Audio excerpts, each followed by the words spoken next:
Tundra, and welcome to my kitchen. Today I'm going to be making some chicken soup, which is based on an amalgamation of various family recipes, as I can remember them.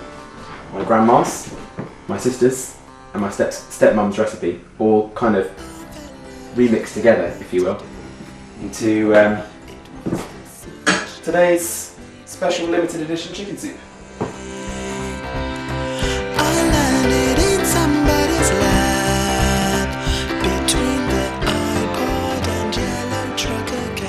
My new album is called Parallax Error Beheads You, and the thinking behind the name is when you get a cheap camera, i.e. one without the sort of posh focusing dial, the lens and the eyepiece are separate entities, and basically when you're taking a photo of someone, you're framing it in the cheapo eyepiece. The photos you get back at the end of the day are all slightly lower in frame than what you thought they were going to be, and that phenomenon is known as parallax error, and obviously you can see where Parallax Error Beheads You comes from. It hasn't got a great deal to do with the music, but then I always was a kind of oblique sort of chap, but I thought it had a certain kind of ring to it.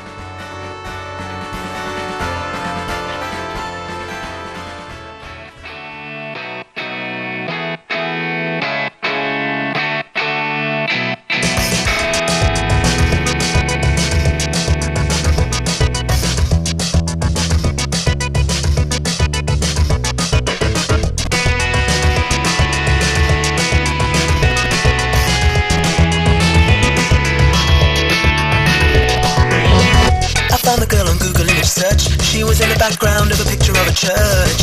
I knew if we should get along as we were able, I shouldn't really bring her to the Seder table.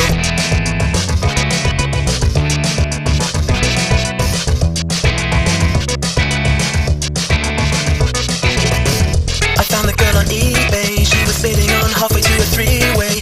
I wrote the words, a grain of sand upon a grain of rice. She baked a pie of very shy laboratory mice.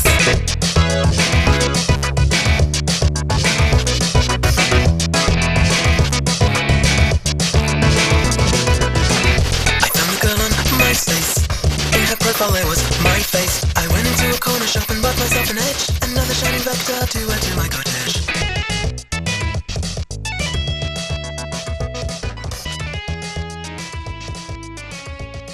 Sometimes I'm asked to describe the style of music that I make, and I always have trouble answering that question because I feel like I set out to make music that you can't really classify.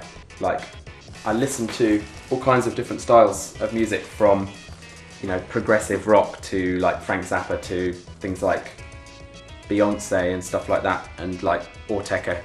And whilst I love all those bands, I don't want to make a record that directly rips them off in any way, but it's always going to be informed by those artists. But I think what a lot of bands and a lot of solo musicians do is when they're writing a piece of music, the song is a style of music. Like, you'll listen to a record that's in the top 40 and the whole song will be one type of music from start to finish. But I think what I try and do is combine 3 or 4 different styles in one song, maybe 2 styles you're familiar with and 2 that I've made up, and just makes it very, very hard to classify. Like, there'll be some electronic noises in there, but then there'll also be singing, and there might be some kind of cello playing and some real drums.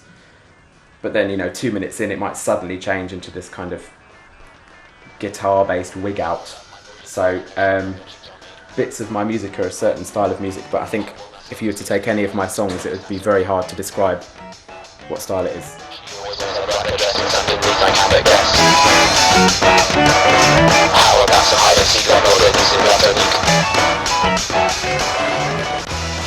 Now I'm going to make the dumplings that you find in the chicken soup, which are known as knedlach or matzo balls. And the principal ingredient of these is the mysterious substance known as matzo meal, which is kind of like flour, but is basically on Passover, Jewish people eat these big crackers called matzahs, and matzo meal here is them all ground up, and you end up with this nice kind of coarse, open textured sort of stuff, which is perfect for making dumplings. And if you're deep frying chicken with a nice sort of crumb coating, you can use it. It comes out quite nice.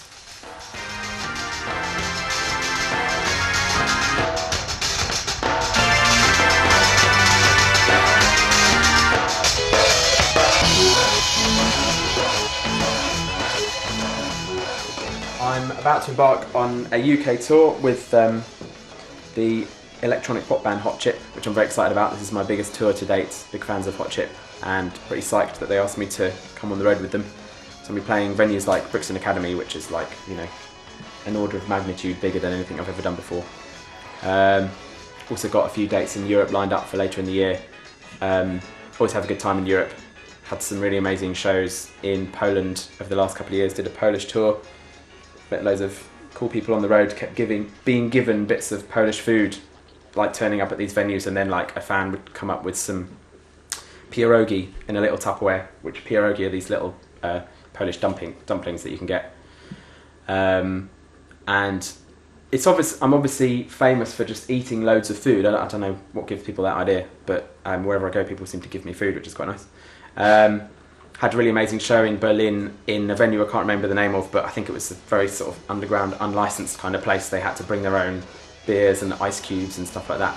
But yeah, it was a pretty insane show. Played alongside Kevin Bleckdom and one of the support bands. Instead of having a DJ between the bands, there was this guy called Taylor Savvy who was just doing spoken word, and you know, I think that added to the sort of weird tension of the day, because when you go to a gig you're so used to hearing sort of, you know, someone puts on a CD between the bands or whatever, but there was just this guy on stage doing this weird sort of half-assed kind of stand-up routine, and I think it was weirding a lot of people out. It was quite an edgy atmosphere, but I think it added to it. But yeah, so hoping to do some US shows as well, do my first ever US tour. I've only ever been to Austin, Texas. That's the only place in America I've ever been. So I'm hoping to multiply by 100 the amount of cities in America that I've visited by the end of next year, which will be good. Yeah, all sorts. Just want to play in some towns I've never been to before. I mean, I've been kind of all over Europe, and I've done some great shows in Australia and Japan. I'd like to go back to those places, but then also maybe go to some other ones.